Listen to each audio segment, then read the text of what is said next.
The moment Penelope Whitmore laughed at him, Marcus Devon, Duke of Westmere, knew he was in trouble, though he could not yet name why. It was not the sound of her laughter that unsettled him.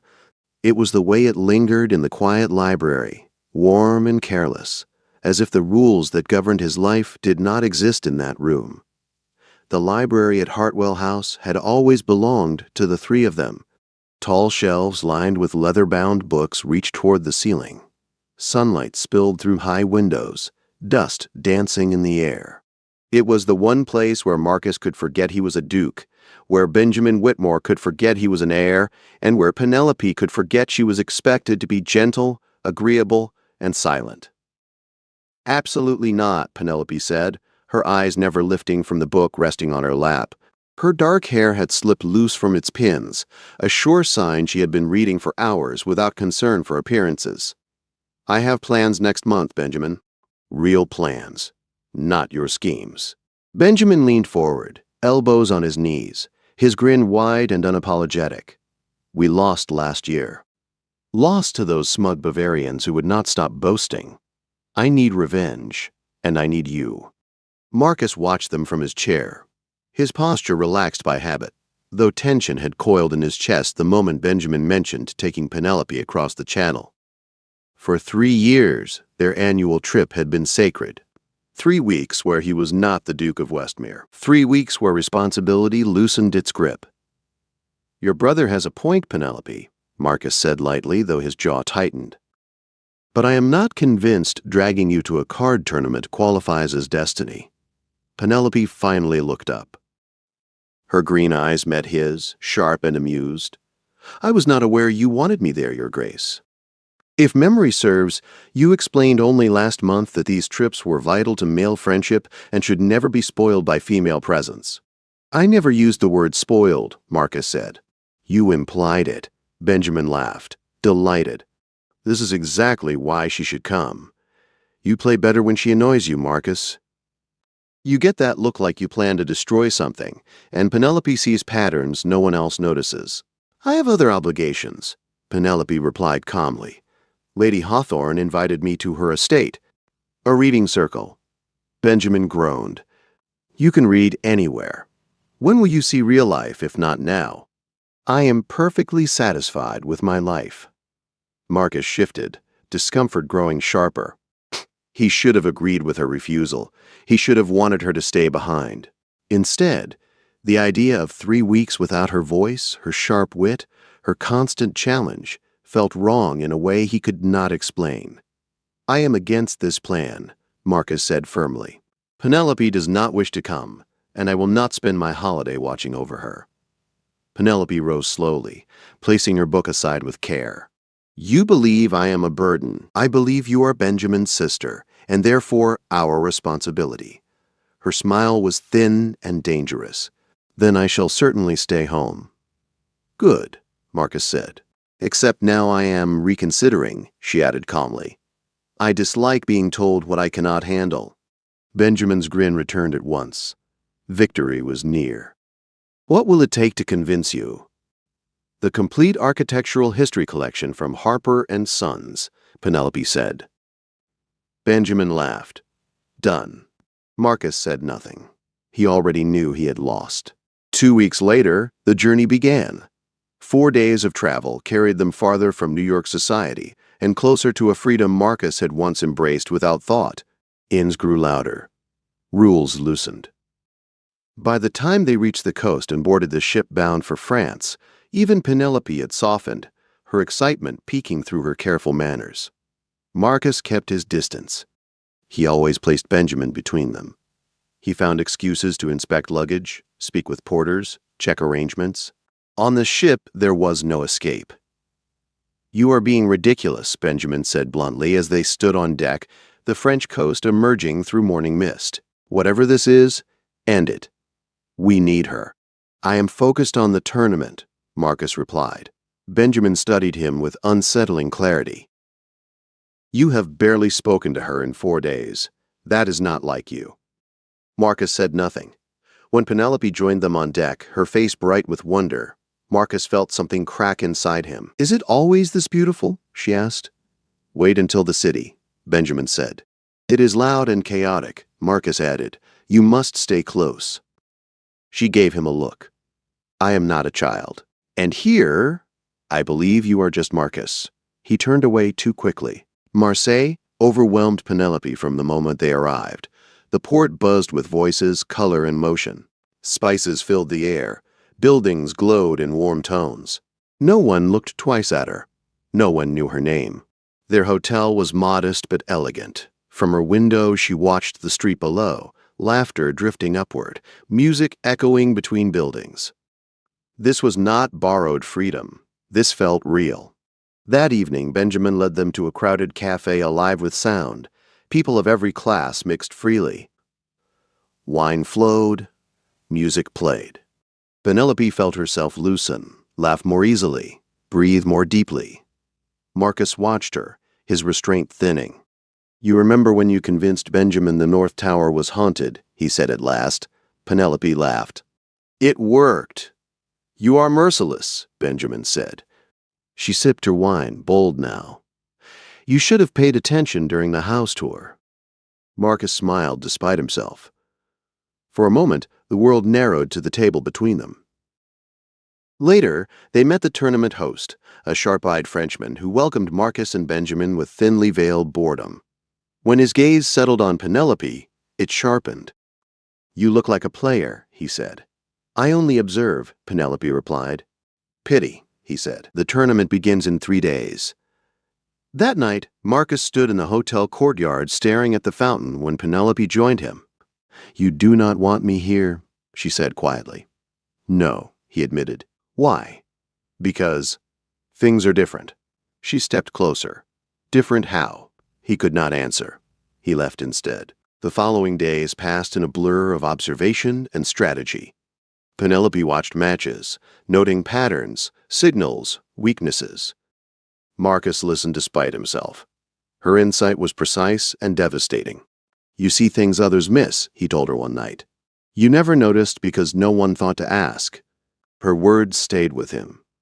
The night before the semifinals, the city felt charged. Victory felt close. Tension wrapped around Marcus like a noose. At a private celebration, Penelope slipped away from the hotel and followed the sound of music down a narrow street marked by a red lantern. Inside, the air was thick with laughter and closeness. Couples leaned together without shame. Cards and wine and desire mixed freely, and there was Marcus. He stood against the wall, relaxed, smiling at a woman who touched his arm as if it belonged there. Something sharp burned in Penelope's chest. She did not leave. The stranger offered her a drink. She accepted. Then a hand closed around her wrist. Marcus's voice was calm and cold. She is otherwise engaged. He pulled her into a narrow hall, pressed her against the wall, his hands braced beside her shoulders. What are you doing here? He demanded. Seeing what you escape to every year. This is not a place for you. Why? She asked. Because you do not want me to see you are human. His eyes darkened. That is exactly why. Then stop protecting me. His voice dropped. If I stop, I will not be able to stop. Her breath caught. Who asked you to? The air between them tightened. Penelope, he warned. She looked up at him, fearless now. We are already broken, Marcus. Why pretend otherwise? For a long moment, he did nothing. Then he kissed her. Hard. Desperate, like a rule shattered beyond repair. And in that narrow hallway in a foreign city, everything Marcus had sworn to control slipped through his fingers. He did not pull away. Not yet, Marcus pulled back first, his breathing uneven, his forehead resting against Penelope's. The noise from the room beyond the hallway pressed in on them, laughter and music reminding him sharply where they were and what they had done. This cannot happen again, he said quietly. Penelope's heart was still racing. Her lips tingled where his had been. Then why did you kiss me like that? Because I am weak, Marcus said. And because I have wanted to for far longer than I should. She did not smile. She did not tease him. She simply looked at him, open and steady, then stopped pretending this is only my doing. His jaw tightened. Benjamin would never forgive me. "Benjamin does not own me," she replied, "and neither do the rules you hide behind." For a moment, he looked like a man standing at the edge of a cliff. Then he stepped back, putting distance between them. "You need to go back to the hotel," he said, "before I forget who I am." Penelope hesitated, then nodded. "But this is not finished." "No," Marcus said softly, "it is not." They returned separately. That night, sleep refused them both. The next morning was agony. At breakfast, Marcus barely looked at her. When he did, his gaze dropped too quickly, as if eye contact itself was dangerous.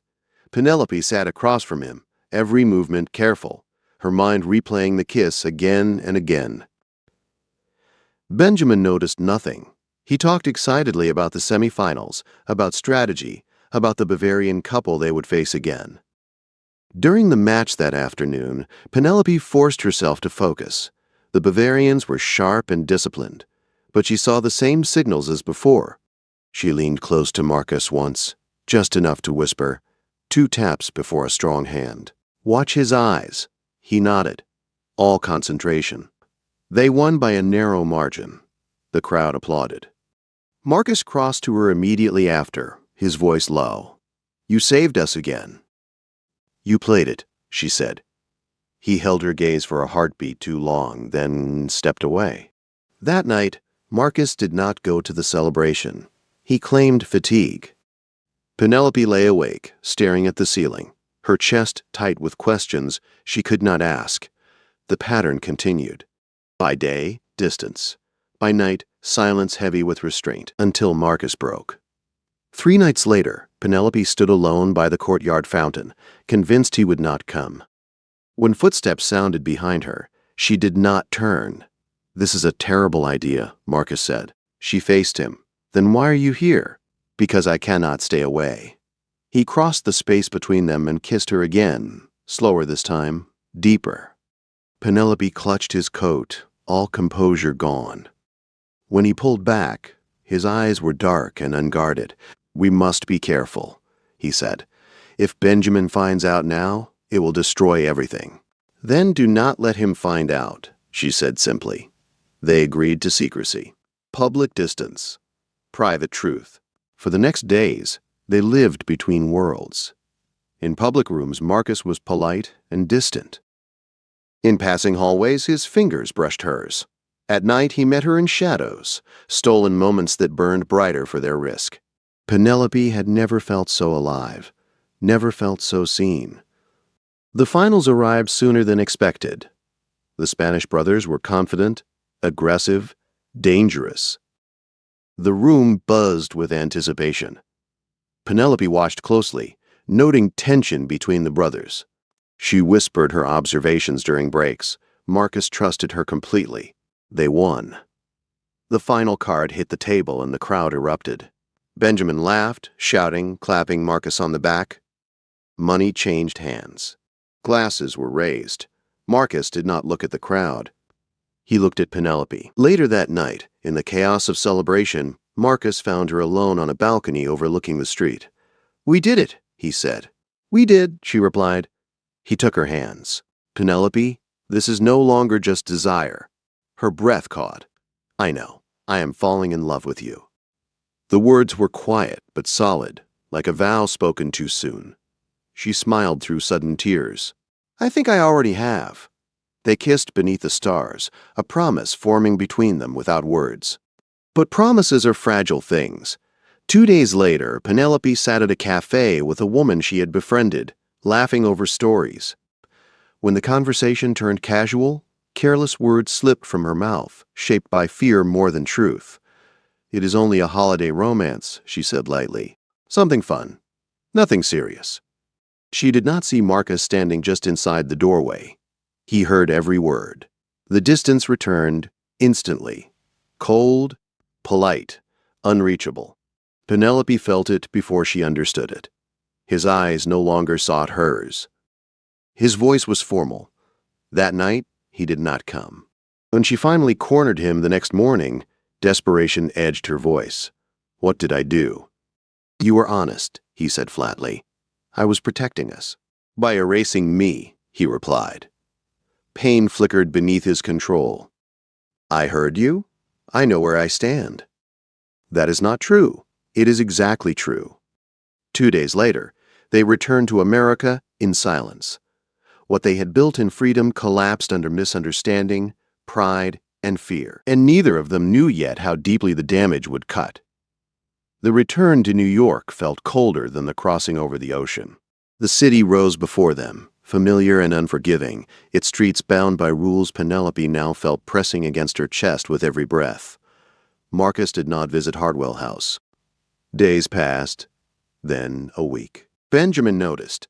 He complained at first, then grew quiet, watching his sister with narrowed eyes. Penelope moved through the house like a ghost, answering politely, smiling when expected, her nights spent awake with memories she could not escape. She replayed the cafe conversation again and again, each careless word a wound she wished she could pull back into her mouth. She had meant to protect what they had. Instead, she had destroyed it. Marcus buried himself in duty. The Duke of Westmere was visible everywhere again.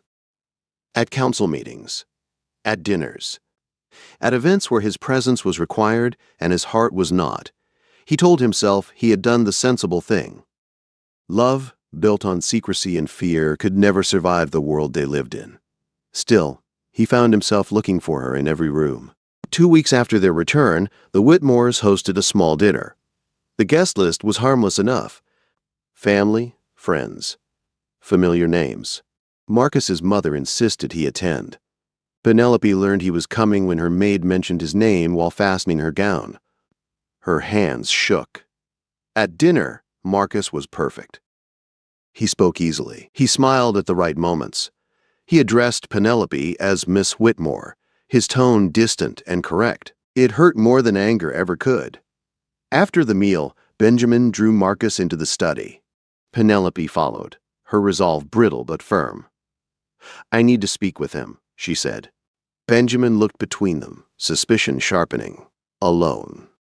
He hesitated, then nodded and left. The door closed. Silence filled the room. Marcus stood by the window, his back to her. Please, Penelope said. I cannot lose you like this. You already did, he replied. She stepped closer. I lied because I was afraid of scandal, afraid of Benjamin, afraid of saying it aloud and breaking it. You broke it anyway. Tears slid down her cheeks. What we had was real. Was it? Marcus asked quietly. Or was it only real when no one was watching? She reached for him. He did not move. I heard you say I meant nothing. I did not mean it. How am I supposed to know that now? Before she could answer, the door opened. Benjamin stood there, his face pale and angry. How long? He demanded. The truth settled into the room. Penelope spoke first. We fell in love. Marcus did not deny it. I love her. The words shocked them all. Benjamin stared at Marcus, then at his sister. Rage warred with disbelief. You are my friend, Marcus. I still am. And I would never touch her without intending to honor her. Silence stretched. Finally, Benjamin spoke. I need time. Marcus left. Penelope waited. 3 days passed before Benjamin came to her. He looked tired, older.